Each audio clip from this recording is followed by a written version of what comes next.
정치권 이슈 살펴보겠습니다. 김관호 계명대 교수, 신성범 전 의원 두 분 모셨습니다. 안녕하세요. 네, 안녕하세요. 안녕하세요. 반갑습니다. 공수처법 개정안, 야당의 비토권을 삭제한 개정안이 어제 국회를 통과했습니다. 여러 가지 뒷말들 그리고 정국이 꽁꽁 얼어붙어 있는 그런 모습들인데 오늘 이 얘기부터 좀 해볼까 합니다. 20대 국회 이른바 조금박해라는 이른바 그 민주당 내에서 자기 얘기들을 소신 있게 했던 의원들이 있고 일부 또 민주당의 강성 지지층으로부터는 좀 싸늘한 시선으로 바라봤던 그런 의원들이 있었는데 조응천 의원이 어제 민주당 의원으로서는 유일하게 공수처법 이 개정안에 있어서 사실상 그 거부를 했습니다. 기권이라는 게 이제 사실 표결에 참여하지 않으면서 기권 효과를 가져왔는데 저희가 앞서서 금태섭 전 의원이 이 당을 나가게 되는 과정들이 연상이 되기 때문에 이 조응천 의원의 이번 선택에 대해서 민주당 내에서 좀 조심스러워하면서도 또 강성 지지층 입장에서는 여러 가지 말들을 쏟아내고 있거든요. 이 부분은 어떻게 봐야 되겠습니까? 그러니까 금태섭 의원 케이스랑 지금 조 의원 케이스랑은 조금 달라요. 그러니까 민주당에서 그 당시는 당론으로 규정을 했었고 지금은 당론으로 정하지는 않았거든요. 그래서 이거를 굳이 뭐 좀 어떤 징계라든가 뭐 이런 걸 해야 되는지 잘 모르겠는데 일단 기본적으로 국회의원 하나하나가 독립된 헌법기관입니다. 그래서 스스로가 자신의 어떤 양심과 마음에 의해서 이제 결정을 하면 되는 것이고 하지만 이것이 워낙 정치 이슈화 돼 있기 때문에 뭐 누가 이제 기권을 하느냐 반대하느냐 뭐 이런 것들이 주목이 돼 있던 거죠. 근데 조응천 의원 같은 경우는 뭐 예상이 일부 됐던 겁니다. 그러니까 검찰 출신인 거고 지금 공수처 설치라는 거는 기본적으로 검찰의 힘을 굉장히 이제 약화시키는 가장 핵심적인 기구로 이제 등장을 하는 것이기 때문에 검찰 출신 인사로서 거기에 동의하기는 쉽지 않을 것이었을 것이다. 그리고 또 본인도 이거는 뭐 본인이 감내할 부분이다라고 이미 얘기를 하고 있어요. 그래서 이것은 뭐 그냥 하나의 어떤 당에서 이런 인사도 있다. 뭐 이 정도로 우리가 봐줘야지 이걸 지나치게 부각시켜가지고 이게 당론을 위반되는 것 아니냐. 그리고 뭐 이게 징계를 받아야 되는 거 아니냐. 저는 거기에 동의하지 않습니다. 다양성도 있어야 되고요. 또 다른 의견도 있을 수 있어야 된다. 거기서 187명이 지금 찬성을 한 부분이거든요. 한 명이 기권을 했다라 그래서 무슨 대세에 크게 영향을 가지지 않으니까 지금 민주당 지지자들도 좀 넓은 마음으로 좀 봐줄 필요가 있겠다 이렇게 생각합니다. 이 조응천 의원 같은 경우에는 불참을 했고요. 어제 기권도 한 표가 있었습니다. 정의당의 장혜영 의원인데요. 정의당의 경우는 당론이었습니다. 이 공수처법 찬성에. 그렇기 때문에 당론을 존중하기 위해서 기권에 투표했다라고 이야기를 했거든요. 어떻게 좀 보셨습니까? 우선 조응천 의원이나 장혜영 의원이나 저는 뭐 용기 있는 선택을 했다고 봅니다. 그러니까 우리가 가장 중심을 놓고 봐야 할 헌법 규정에 보면 국회의원은 양심에 따라 투표한다고 돼 있어요. 왜? 자유투표가 원래 원칙이에요. 오히려 저런 표가 기권이나 이런 표가 이른바 여권에서 제가 볼 때 좀 더 적게 나온 게 더 문제라고 보는데 왜 그러냐면은 이게 검찰은 개혁돼야 된다. 이번에는 검찰 개혁 전선이다. 이 전선에서 이탈하면 배신자라는 논리가 횡행했고 그게 암묵적으로 엄청난 압력이 됐을 거예요. 예를 들어 조 의원도 마찬가지 아닙니까? 조 의원은 참석했지만 찬성, 반대, 기권 이거 아무것도 안 누르고 가만히 있었던 거예요. 그게 기권 처리가 된 건데 장의원 같은 경우는 아마 당론이 찬성이었습니다만 좀 말한 거 보니까 놀라게 참 젊은 초선 의원이 참 마음고생을 많이 했겠다 싶은 게 속이 까맣게 탔다라는 표현도 쓰시고 얼마나 많은 압박을 받았겠어요. 심리적 압박을. 그다음에 이 둘의 논리 연장선상은 뭐냐면 민주주의를 위한 검찰 개혁이라는데 이 개혁 과정 자체가 좀 민주주의에 돼야 되는 것 아니냐는 논리가 말이 되는 논리를 내세운 거예요.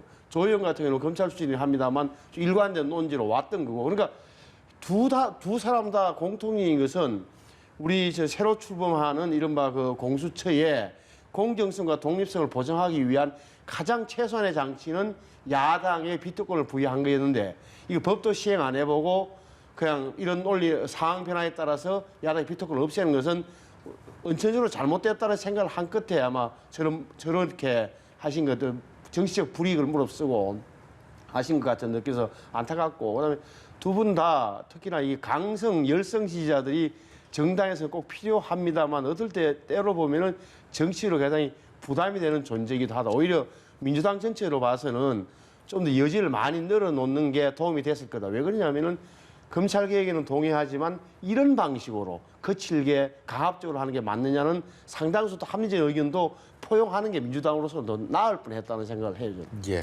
저는 이 뭐 장혜영 의원이 지금 이렇게 기권하는 것에 대해서 뭐 할 수도 있어요. 뭐 본인이 이제 국회의원이고 하니까 선택을 하면 됩니다. 그런데 거기서 이유를 얘기를 했어요. 민주주의 원칙이 훼손된다. 훼손됐다. 근데 어떤 민주주의 원칙이 훼손됐나요? 뭐 다수결의 원칙이 훼손됐나요? 어느 것도 훼손되지 않았습니다. 187명이라는 국민의 대표가 투표를 해서 예. 187석이라는 어마어마한 숫자들이 찬성을 해가지고 한 겁니다. 여기에 민주주의 원칙이 훼손된 게 있나요? 그리고 또 내용을 들어가 볼까요? 이 6명 중에 7명 중에 6명이 찬성을 해서 이제 후보를 추천하는 거잖아요. 거기서 7명에서 5명으로 1명 줄었습니다. 그래도 3분의 2예요. 자, 여기서 민주주의 우리가 얘기하는 다수결의 원칙에서 또다시 위배되는 부분이 있나요? 어느 부분이 민주주의 원칙을 훼손한 것이라고 얘기할 수 있는지 예. 그 부분을 지적을 하면서 뭐가 민주주의 원칙이 훼손됐다라고 얘기하면 제가 동의할 텐데 네. 그 부분이 전혀 정확하지 않아요. 민주주의 원칙 하나도 훼손된 게 없습니다. 우리 국민의 대표인 국회의원들이 본인의 의사에 의해서 투표를 했고 187석의 의원들이 거기서 찬성을 했고 그래서 그 내용이 사실은 패스가 된 겁니다. 통과가 된 거예요. 여기서 어느 것도 이 민주주의 원칙이 훼손된 것은 없다. 이 법안은 통과가 됐는데 들으신 것처럼 그리고 많은 분들이 느끼시는 것처럼 그 논란은 계속 이어지고 있습니다. 정치권도 이로 인해서 여전히 그 여진이 이어지고 있는데 국민의힘 정진석 의원 오늘 오전에 있었던 발언 듣고 오겠습니다. 김태년 원내대표와 주호영 원내대표 사이에 예. 일치한 인물이 있었다면 물론 그 본인이 고사를 해서 이루어지지 않았다 하더라도 다른 사람을 또 찾을 수 있는 여지가 있다는 걸 증명하는 거 아니겠어요? 아니 정치가 이 국회라는 곳이 네. 이른바 대화와 타협의 무대인데 그 정도의 여유가 없으면 저는 이걸 이 사람들은 조급하구나 조급하다. 서두르려고 하는구나. 네, 공수처법 통과 이후 그 이후에 전국은 어떻게 될지에 대해서 얘기를 좀 나눠보도록 하겠습니다. 야권에서는 그동안의 협상을 도대체 어떻게 응했길래 이런 명분과 실리를 다 잃었느냐라는 또 비판 논리도 나오고 있고요. 여권에서는 야권을 같이 끌고 가면서 협의하지 못했던 부분에 대한 책임론과 동시에 이른바 추미애 윤석열 이 갈등 구도를 이 공수처법 개정안 통과로 인해서 좀 끝낼 수 있는 하나의 또 전기가 마련된 거 아니냐라는 전혀 다른 시각들도 있습니다. 이 부분 공수처 이후의 여야에 대해서 어떻게 평가를 하시고 어떻게 전망하십니까? 지금 방금 정진석 의원이 이야기한 게 그때 오전 상황인 것 같은데 박병석 국회의장이 김태년, 주호영 주 원내대표를 불러서 뭔가 둘이서 사람을 놓고 구체적인 인물을 놓고 협의에 들어가는 시점 이야기를 하는 것 같아요. 그러니까 예. 어떻게 그래서 주호영 원내대표가 나와서 한 말이 이 정부에서 봉직했던 차관급 검찰 인사 2명을 이야기했다는 건 그 저 대목이거든요. 근데 네. 오후 들어서 격격이 바뀌어버린 거죠. 제가 볼 때는 그러니까 이런 거예요. 그러니까 이게 공수처라는 게 어차피 좀 정해진 그런 거였잖아요. 그리고 대통령께서 개혁의 마지막으로 공수처를 말씀하시는 순간 이것은 완전히 어떻게 보면은 다 시그널이 신호가 된 거죠. 그러니까 앞으로 가라라는 진군 시그널이 됐던 거기에 여당이 함께 밀어붙인 건데 예. 이미 제가 볼 때는 뭐 날짜도나 이런 게 좀 정해져 있던 게 아닌가 싶고 네. 결국은 지금 여권의 태도를 보면 지금 좀 비판받고 한이 있더라도 이번 기회에 매듭을 짓지 않으면 내년 3, 4월에 보궐선거 내년부터는 도저히 이런 할 힘이 없을 거다. 기회가 안 온다는 생각에서 밀어붙인 게 확실한 거죠. 굉장히 어떻게 보면 속도전이라 그럴까? 예. 뭐 여기에 대한 판단은 다를 수 있는 건데 제가 볼 때는 그런 내적 논리 그러니까 정확하게 말하면 정치적으로 계산된 앞날을 내다본 그런 정치 스케줄에서 나온 결론이다. 예. 이게 좀. 일단은 공수처 얘기들 주로 했는데 첫 수사 대상을 어떻게 삼느냐 이게 뭐 얘기한 것처럼 올해 연말까지 여러 가지 이제 공수처 설립을 위한 여러 가지 절차들이 필요할 텐데 그걸 거치고 나면 과연 누구 어떤 수사부터 시작하느냐 관심 가지 않겠습니까? 뭐 많은 야권 인사들은 윤석열 총장이 제1호 수사 대상이 될 것이다. 뭐 이렇게 얘기하는데 그건 예. 일종의 호도죠. 그러니까 결국에는 이 공수처가 이 정부가 야권을 이제 옥죄는 하나의 수단으로 쓸 것이다라는 것을 예.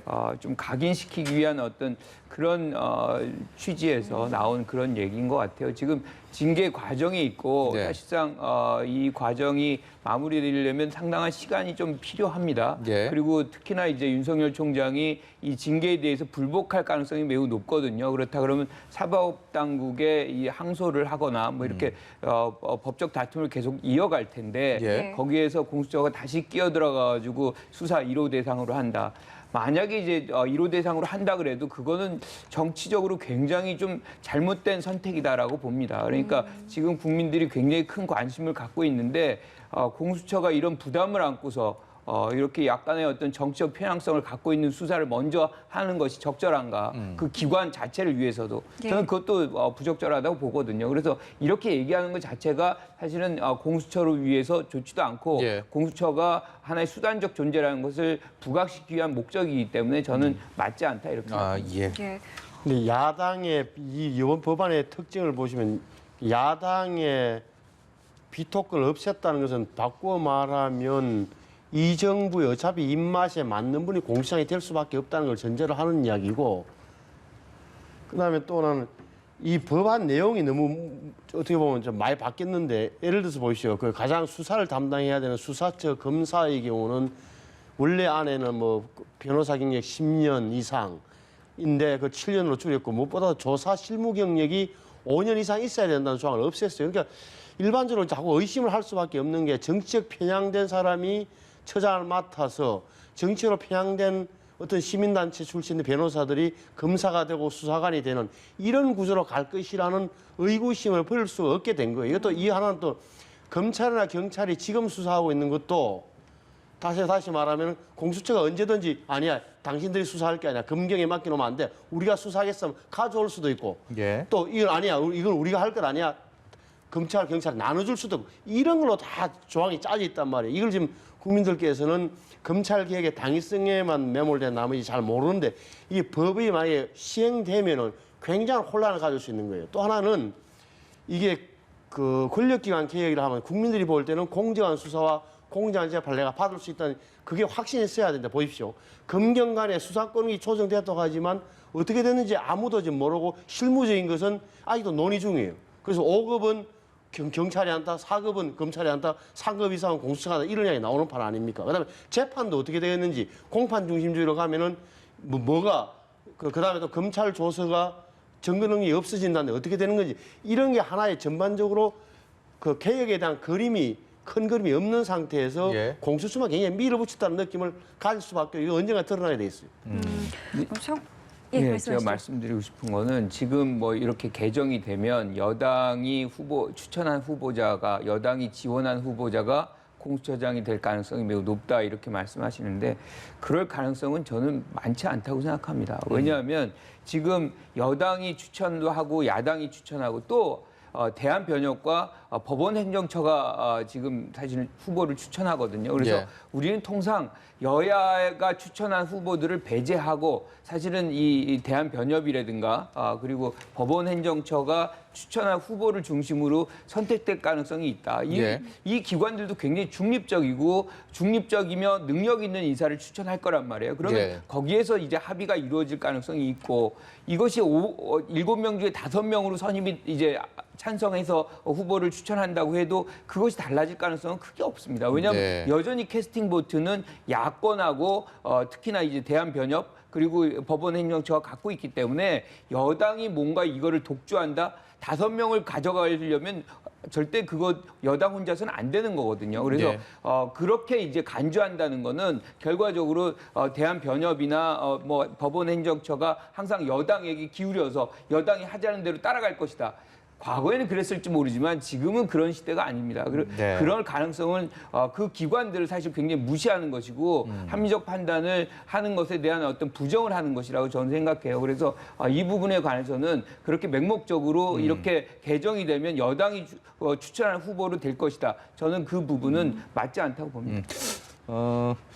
필리버스터 얘기를 했었습니다. 이게 앞서서 공수처법 개정안 통과 과정에서 국민의힘 김기현 의원이 첫 번째 필리버스터를 했었고 정기국회 끝나고 임시국회로 넘어가면서 지금은 국정원법, 이른바 대공수사권에 대한 경찰로 이관하는 부분에 대한 필리버스터가 시작이 됐는데 민주당도 그렇고 국민의힘도 그렇고 같이 참여를 하고 있습니다. 지금 이 시간에도 계속 진행이 되고 있는데 네.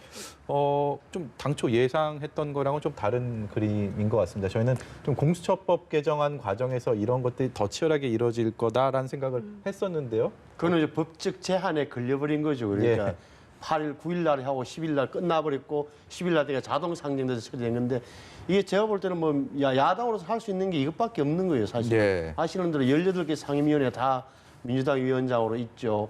그 숫자상으로 너무 11대 7 가장 문제가 된 법사위만 하더라도 11대 6대 1이잖아요. 예. 이게 일이 이제 무소속이니까.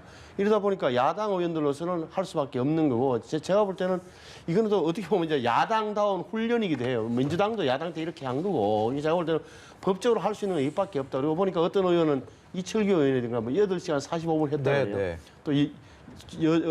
또 국민의힘 초선 의원들이 다 나서겠다. 58명이 다 하겠다 그러니까 하루에 한 사람이 4시간만 하면은 4구36. 이 임시국회가 다음 내년도 1월 달까지도 이어질 수 있으니까 그러니까 말이죠. 이게 하루에 새벽 6명만 뿐만이 하면 하루 종일 아니고 되는 새벽도까지도 계속 이어질 수 있는 상황 아닙니까? 네. 그러니까 야당 초선 의원들 입장에서는 좀 근성하고 투지 그다음에 자신의 처지에 대한 이런 이해, 야당다운 훈련 이렇게 해서 제가 볼 때는 야당으로서는 이 방법밖에 없다라고 봐요. 야당에서는 이 방법밖에 없었는데 민주당의 그렇죠. 경우가 사실은 예상을 뒤엎었어요. 앞서 뭐 최인호 의원님의 이야기도 들었습니다만 좀 교수님 어떻게 보셨습니까? 그러니까 180석이면 필리버스터를 무력화시킬 수 있어요. 이번에 공수처 찬성 인원이 187 표였습니다. 예. 그럼 충분히 가능한데 예. 민주당이 이걸 허용했다는 거예요. 명분을 갖는 거죠. 그러니까 야당이 요청한 거를 받아들인다. 그런데 사실 권력기관 개혁의 핵심은 공수처였죠. 네. 이미 지나갔어요. 지금 이거는 이제 국정원법인데 국민들이 그 정도로 이제 관심을 갖고 있지는 않습니다. 중요한 거는 지금 야당이 여기에 몰입되어 있어야 될 시간이 아니거든요. 지금은 연말이고 민생 입법이 산적해 있거든요. 그런데 이것들을 방치한다는 책임을, 비난을 사실은 야당이 다 가져갈 수밖에 없어요. 그러니까 여당이 지금 민주당이 왜 이걸 허용을 했는지를 지금 국민의힘당은 잘 생각을 해봐야 되는 거죠. 이게 임시국회 끝까지 가져간다. 그러면 사실상 민생을 파탄내고 필리버스터만 했다는 이미지만 남는 겁니다. 우리 김태년 원내대표 얘기도 있는데 그 얘기도 좀 들어보고 싶습니다. 여당 공수처법 강행에 맞서서 반문연대 본격화되고 있다고 하는데요. 잠시 듣고 오겠습니다. 야당이 독재라고 외치는 문재인 정부는 민주주의 지수, 세계 언론 자유 지수에서 아시아 1위 국가로 평가받고 있습니다. 반문연대라는 미명 아래 모여 분열과 증오의 정치를 선동하며 국격을 훼손하는 정치인들은 시대의 부적응자들일 뿐입니다. 김종인 비대위원장은 극우 세력과 연대해 국민 분열과 정치 양극화를 부추기는 국민의힘의 행보에 대해 입장이 무엇인지 분명히 밝혀줄 것을 촉구합니다. 예, 김태년 원내대표였습니다. 주호영 원내대표가 어제 외부 보수단체 대표들을 만났고요. 여기에 이제 김종인 위원장의 경우는 선을 그었습니다. 국민의힘 지도부가 지금 좀 다른 행보를 보인다는 느낌을 받았어요. 아니 다른 행보가 아니죠. 정확하게 말하면은 예. 제가 볼 때는 비상시국 연대라고 외부에서 어떻게 보면 문재인 대통령에 반대하는 사회단체들 지난 작년에 아마 연말쯤에 그 광화문 집회를 주도했던 분들이 좀 주도하는 그런 모양이었는데 당연히 뭐 이 정도 조직이라면 야당에서는 가서 참여하는 게 마땅하고 네. 조호영 대표도 참석하고 이런 걸로 알고 있는데 그거는 뭐 당 차원의 그런 연대는 제가 볼 때는 지금으로서는 현실로 불가능할 것 같고, 그거는 적절하게 원내대표가 가서 관심 표명하고 연대 의사를 밝힌 거고, 김종인 비대위원장 같은 경우는 정당과 시민단체 할 일은 좀 다르지 않느냐. 그러니까 그거는 적절한 거리도 유지하면서 서로 연대할 것은 연대하고 이렇게 가는 게 맞는 거지. 지금 그 김태현 원내대표처럼 완전히 국민의힘이 극우 세력과 손을 잡았다고 하는 것은 좀 과도한 해석 같아요. 그렇게 될 가능성이 제가 볼때 별로 없어 보여요. 마지막으로요, 짤막하게 이 지금 말씀하신 것의 연장선상인데 이 아스팔트 보수, 이른바 태극기 세력과 손을 잡는 것이냐 이런 관측 속에 국민의힘 초선 의원들은 아니다, 투쟁은 원내에서 하겠다라고 하면서 지금 필리버스터를 이어가고 있는 이 부분에 대해서는 어떻게 보고 계세요? 그러니까 저는 이번에 이제 공수처가 통과되면서 법이 사실상 야당이 굉장히 무기력해지는 그런 상황을 맞이했죠.